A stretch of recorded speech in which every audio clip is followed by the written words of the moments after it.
Well, hello, everybody out there in social media land. My name is Lisa, and welcome to the Book and Banter Society.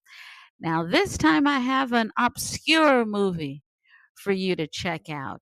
I'm talking about the 1974 horror drama Abby, rated R, with a running time of 1 hour and 29 minutes. Before we dive in, let's get some things out of the way. The first thing is the disclaimer. The views and opinions expressed on the Book and Banter Society are my opinions and my opinions alone. I am not a professional movie critic. I am just an average person that loves to talk about movies, especially horror movies, and I'm bringing them to you. And keep in mind, you may be triggered by some things. It could be something I say, it could be something in the movie, it could be actions in the movie or dialogue. So I'm just letting you know you have been warned. And also, spoiler alert. I will be talking about the movie, but the one thing I don't do is give away the ending because I want you to watch the movie and I want you to be the judge on your own.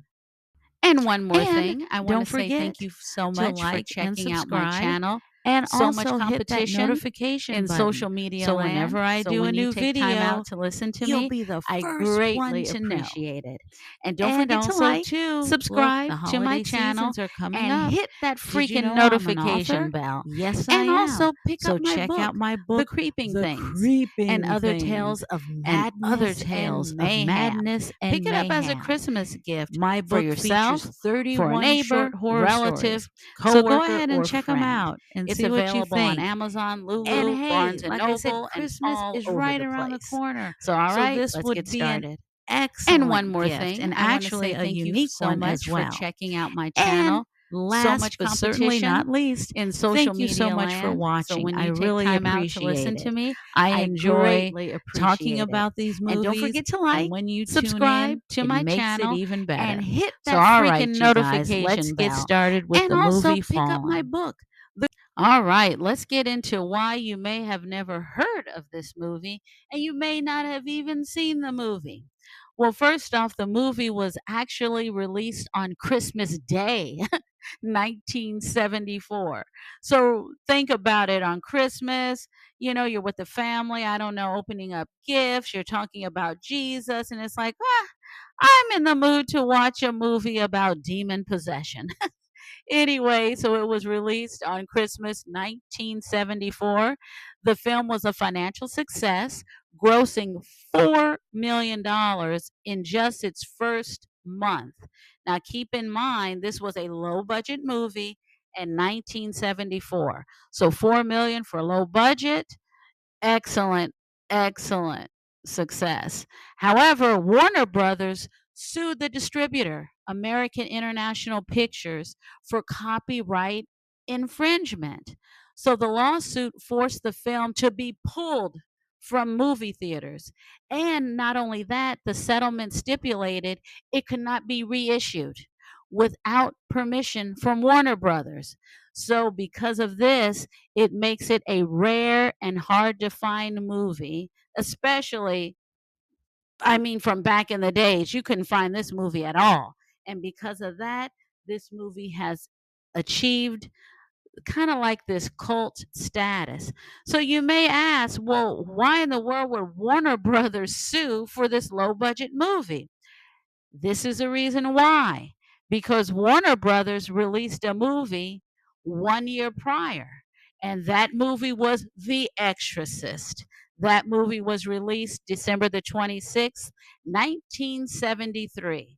So Warner Brothers is like, this movie it's kind of loosely similar to our movie, so we're suing you, yank it from the theaters. It's like, damn, And what's so interesting is that there have been quite a few movies that have copied The Exorcist, but I don't think Warner Brothers yanked the movie and all of this. I don't know.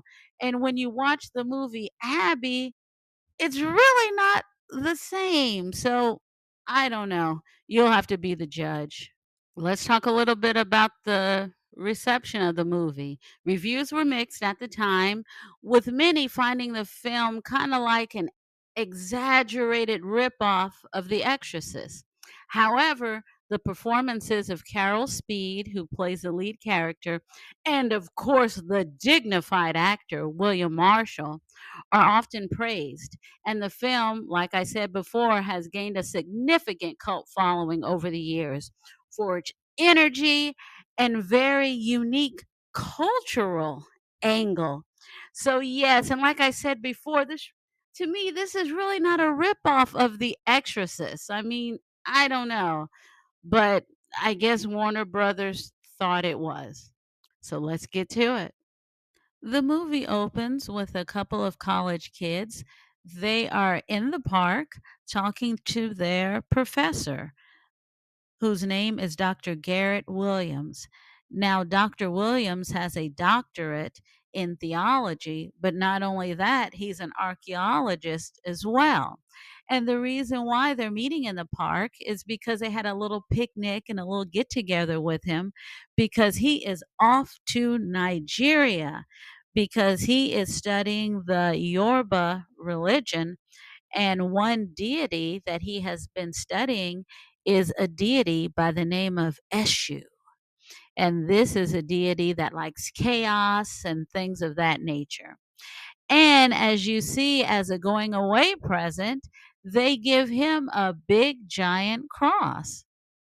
Okay, so now he is in Africa and he finds an artifact. It looks like it's some kind of little puzzle. He opens it up. The next thing you know, it's this big giant gust of wind. The wind is so powerful, it knocks over his helpers and it almost kills him. And look at that ugly face down there. While all this wind and chaos is going on, this ugly face is just flashing on the screen. Oh my God. Dr. Williams, what in the heck did you unleash? Now we're going to switch to Louisville, Kentucky. And you see the young lady with the handkerchief on? That is Abby Williams. And the lady in the yellow behind her, well, that is her mom. And they call her Mama Potter.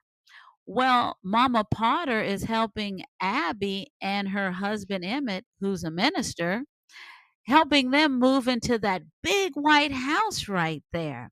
And the reason why they're moving into that big house is because one of the parishioners at the church, unfortunately, they passed away. However, they willed their house to the church. So, since Emmett is a minister of the church, well, he gets to live there, him and Abby.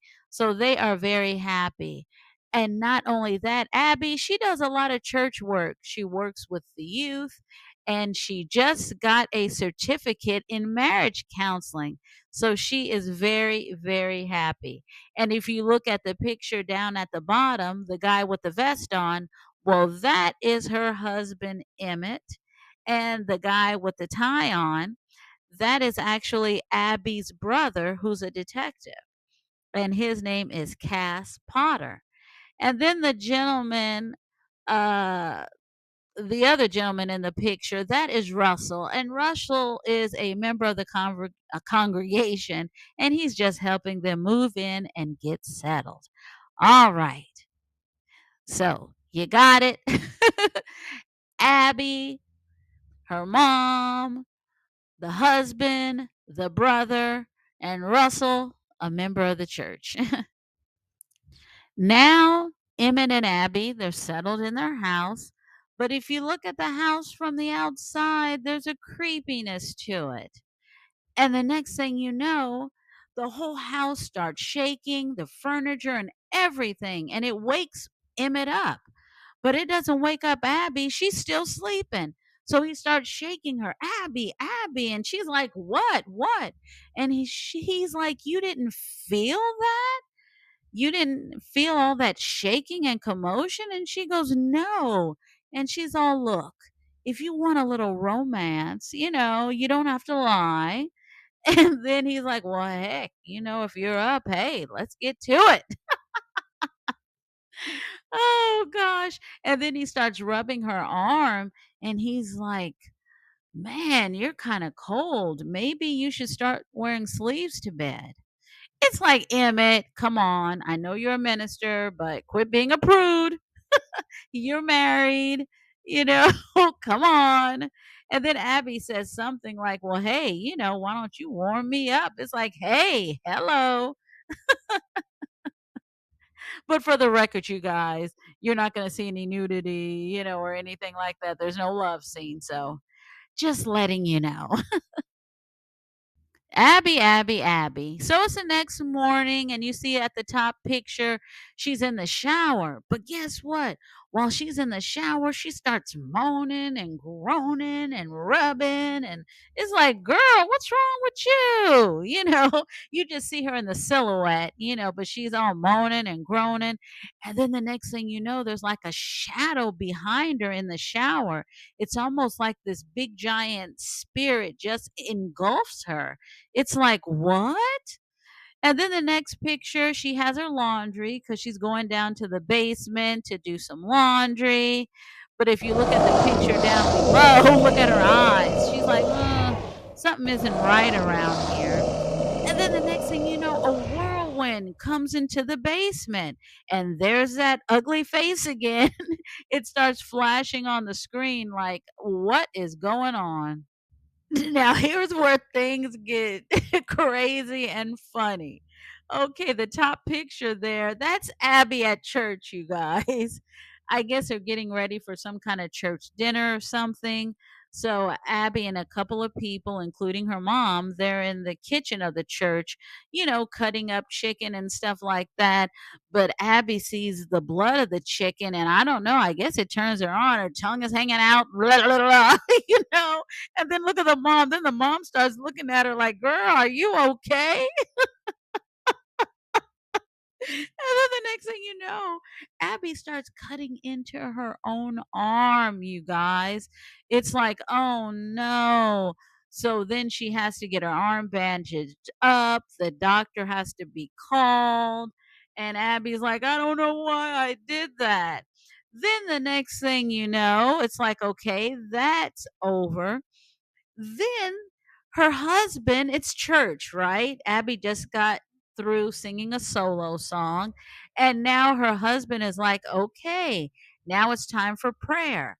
But he's mentioning God and Jesus, and the next thing you know, Abby starts getting into a little bit of a coughing spell. At first it's the next thing you know, it's like, and people in the congregation are kind of looking like, "Girl, are you okay?" And then Russell, who helped them move, he's, a member of the church. He gets up to kind of usher Abby out of the church, because she's making a lot of noise, but at the same time to make sure she's okay. Well, she tackles Russell outside, and you can see there she starts foaming at the mouth, ew, and it gets all over him. And then her mom is like, "Abby, what's wrong, Abby?" No matter how old we get, every once in a while we still need our parents, right? And in the case of Emmett, that is no exception. He picks up the phone. And look who his father is. His father is Dr. Williams. That is the doctor that is halfway around the world in Africa. So he calls him and he's all, "Hey, Dad, how are you doing?" And his father, very distinguished, "Oh, splendid. It's turning out to be the most important work of my life." Then that's when he tells his dad, "Well, there's been some strange things that's been happening with Abby. She's been getting sick, having fits." And he goes, "Oh, really? Yeah. When are you gonna be back in the United States?" And his dad is like, "Oh, well, my return flight isn't scheduled for another 2 weeks. But on my way back, I can swing by." And then that's when Emmett was like, "Well, okay." And then his dad was like, "You know what? She's probably under a lot of stress with all the church and community activities. Why don't you just have her relax and help her get some rest?" So Emmett's like, "Okay, Dad, bye." Oh, And wow. things get worse. As you This is can one see, of this my scene is gonna favorite be scenes in the crazy. movie. Oh, Well, poor Emmett, you Emmett. see, He he comes comes into into the the bedroom bedroom with with his his towel towel on, on, and he trying to be starts quoting a playful little with bit from the Abby. Bible, And the the next thing Song you of know, her Solomon. voice And he just now she says has something that like, "I am demonic black, voice. And she looks at and I him, am talk about, comely," I'm not and, your all this hoe. kinda And stuff. he's looking And like, and she he goes, looks at him Abby, like, are you "What?" okay?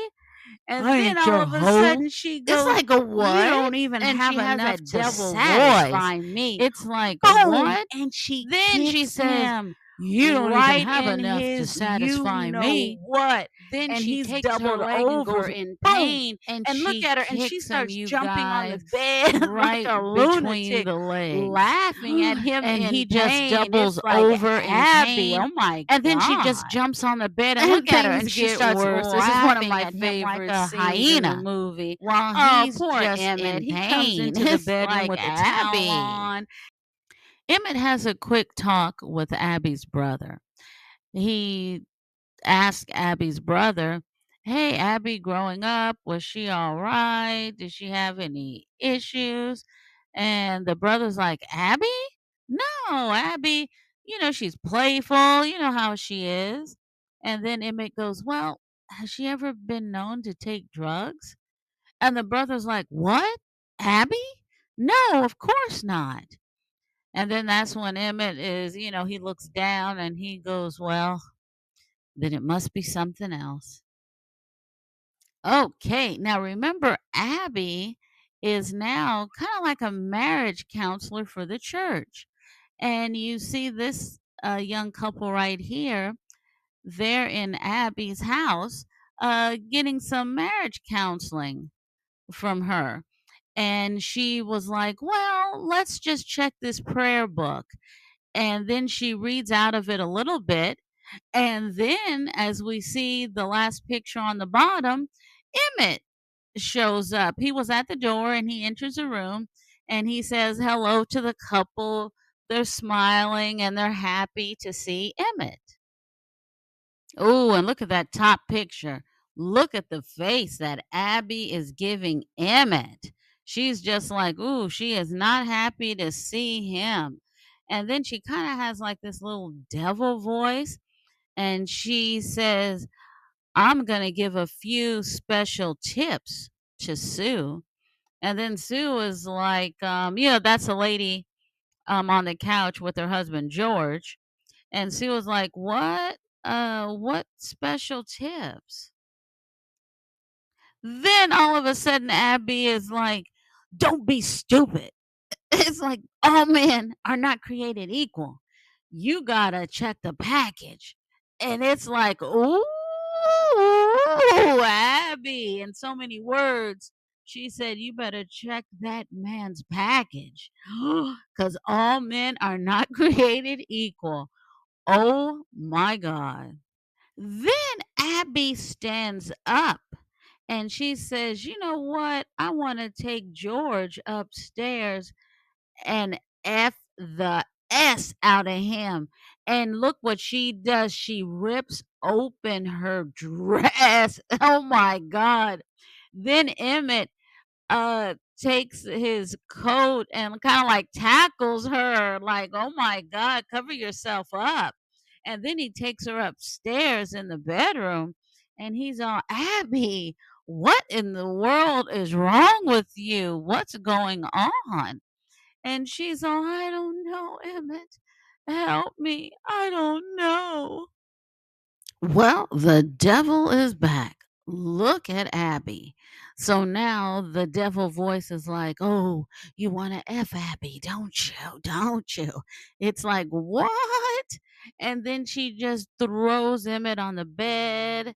And then she tries to attack him and she's giggling and just, it is a mess, you guys. Emmett gets back on the phone with his dad and he's like, "Father, things have gotten worse. Her whole personality has changed and she may have even killed someone."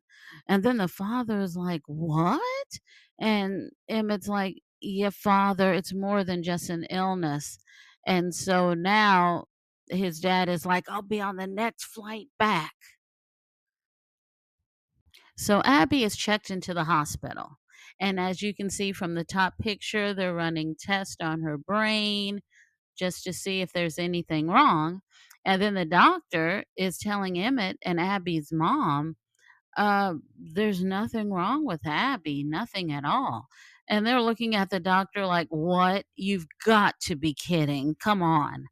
So meanwhile, Emmett goes to the airport and he picks up his dad, and he is so happy to pick up his dad. And he's all, "Father, this has been a week of hell," And he goes, "Come on, let me take you to the hospital so you can see Abby." And his dad is like, "Well, I think I want to go to the house first." So they go to the house, and guess who shows up? It's Abby. And Emmett is like, "Why are you here? You're still supposed to be in the hospital." And she's like, "Oh, I checked out." And Emmett is like, how did you check out without paying the bill?" It's like, right? It's like, "Come on, Abby. The hospital's not gonna let you out without paying the bill." But she was like, "Well, they just let me out." But it's kinda like, something is not right. So Abby sits on the couch next to her father in law, and she's just talking, and she's all, "Yes, I have a nice husband, but his father, he is so good looking with his strong hands." And ooh, look at her. And then she goes in with his muscles. And Emmett is like, "Abby, it's like, get your hands off my dad, okay?" He's like, "Abby, what the heck are you doing? What's going on?" And needless to say, Abby flees the house. And it's like, okay, so now Abby is somewhere off in the city. Where did she run to? No one knows. It's like, oh my goodness, this is a trip. This is crazy. Now, Abby is going to get herself in trouble. Look at this. First, she runs into one of the guys from the church, and he knows, like, something's not right with her, but she's a little flirty with him and everything like that. Then she goes to another club. She's drinking with this guy, and then the guy is like, "Hey, you want to go upstairs?" And Abby's like, "Okay." It's like, what? Then look at the bottom picture. She runs into these two guys right here. It's like Abby is all around town. Meanwhile, Emmett and Abby's brother, they're looking for her. And Emmett's father is looking for her too. So they finally track down Abby at this club. She's acting up. She's throwing guys, literally throwing them against the wall and all of this stuff. The next thing you know, the little club clears out. And look, Abby doesn't know. But look, Emmett's father is right behind her.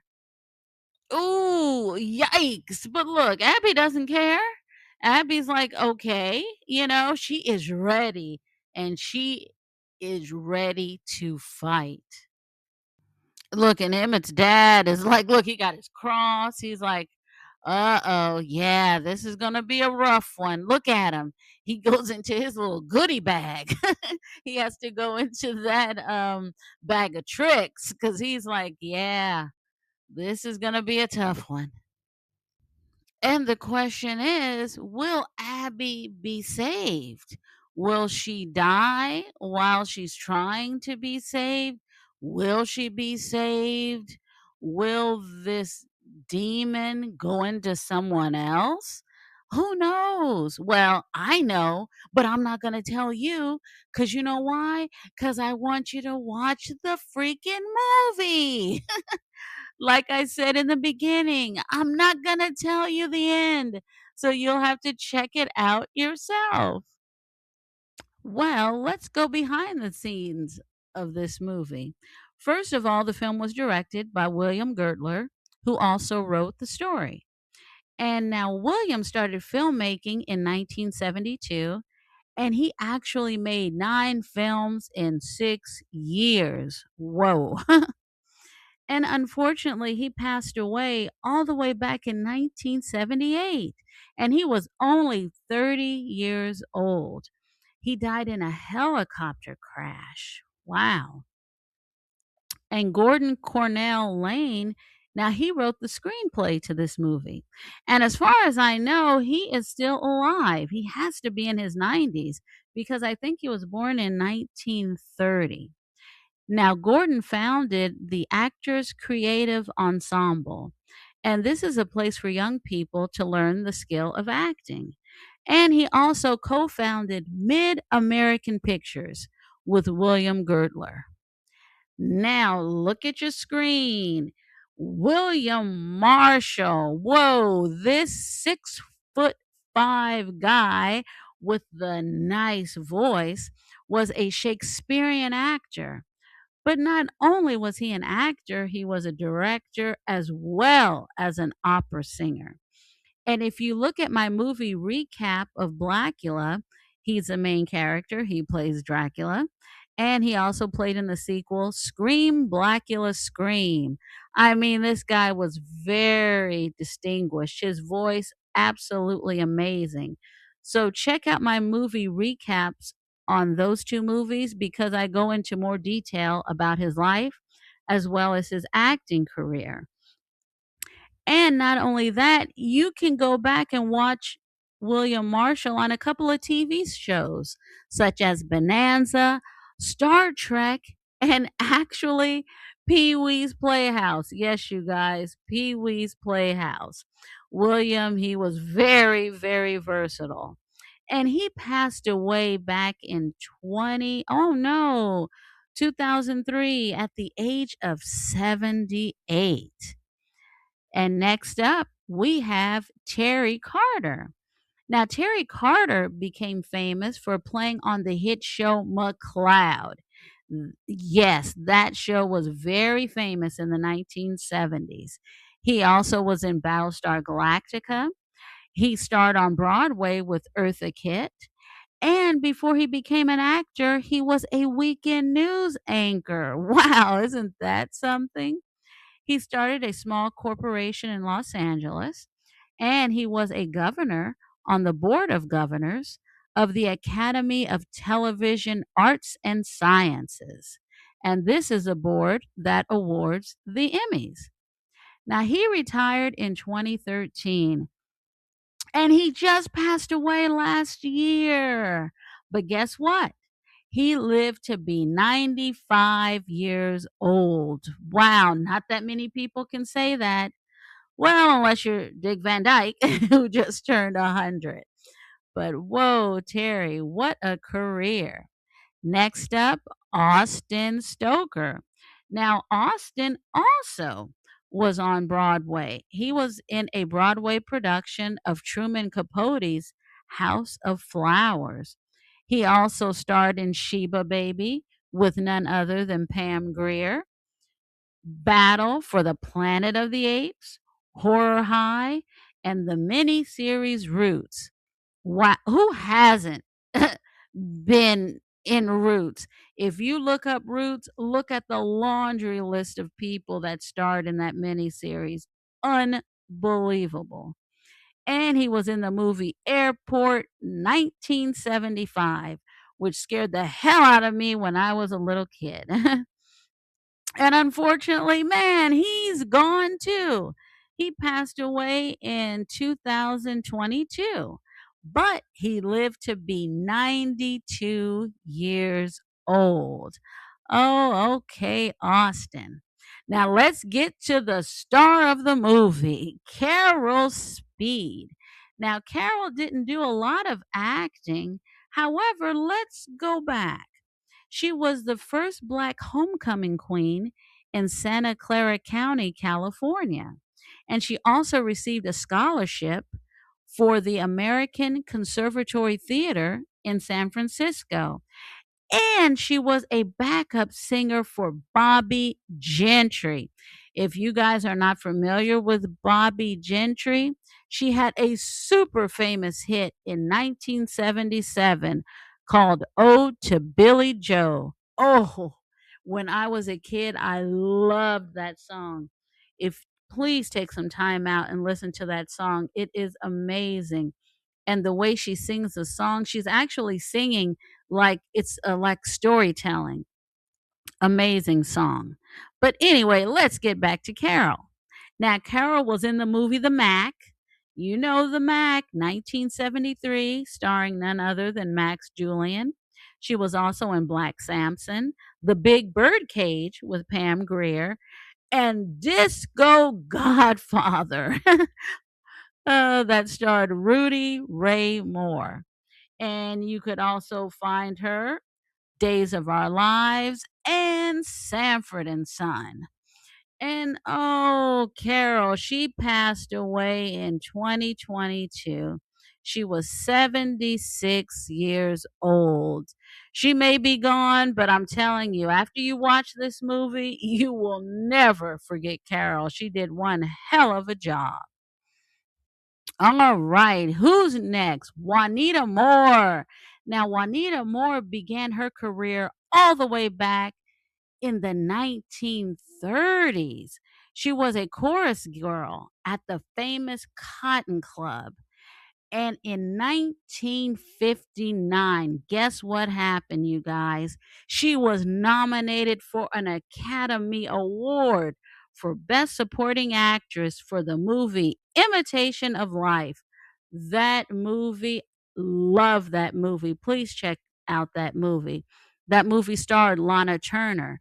And actually, at that particular time, Lana Turner's career was kinda so-so. But that movie put Lana Turner back on the map, and it got Juanita nominated for an Academy Award. Not only that, Juanita was also nominated for that movie for a Golden Globe Award for Best Supporting Actress. And just like Carol, she was in the movie The Mac. It's like, what? And she was also in the movie Thomasine and Bushrod, if I'm not mistaken. Hey, isn't that Western that also starred Max Julian? Juanita also did guest appearances on shows such as Adam 12, Mannix, Gentle Ben, Dragnet, and the Alfred Hitchcock Hour. And do you want to know some trivia, you guys? I actually got to talk to Juanita over the phone. Oh my God. This was back maybe 20 years ago on a local radio station. This gentleman, he would talk about movies, and he every once in a while he would have like a guest on his show. They would call in or whatever. One day, guess what? Juanita Moore. I was like, "Oh my god, I got to call in." So I called in and I was able to speak to her. And I told her, "Yeah, I do a little writing." And she told me, "Don't ever stop." I was like, "Oh," and she had such a nice voice, very nice. And in 2022, a documentary was released about her, and it was called A Star Without a Star. Wow, just that's so deep, isn't it? A star without a star. And Juanita passed away in 2014. But guess what? She lived to be 99 years old. So good for her. So, to sum everything up in a nutshell, do I recommend this movie? I'm going to have to say yes. Now, it is somewhat cheesy, special effects and everything like that. And the quality of the film is bad. And that's because I had spoke about it earlier. It was snatched from movie theaters, and I guess, copyright laws and stuff like that, it was never remastered and re-released, you know what I mean? So we're left with, a bad copy. But uh, just Carol Speed's acting alone is worth watching. Of course, William Marshall does one heck of a job, everybody, but Carol, trust me, you'll never forget her performance. So, yep, That's my wrap up. And once again, like I said before, thank you so much for listening. I always appreciate it. Thank you for your time and thank you for your attention. And don't forget to check out my book, The Creeping Things and Other Tales of Madness and Mayhem. That can be found on Amazon, Lulu, Barnes and Noble, and all over the freaking place. So, again, thank you. And until next time, you guys stay safe, healthy, and well. Bye.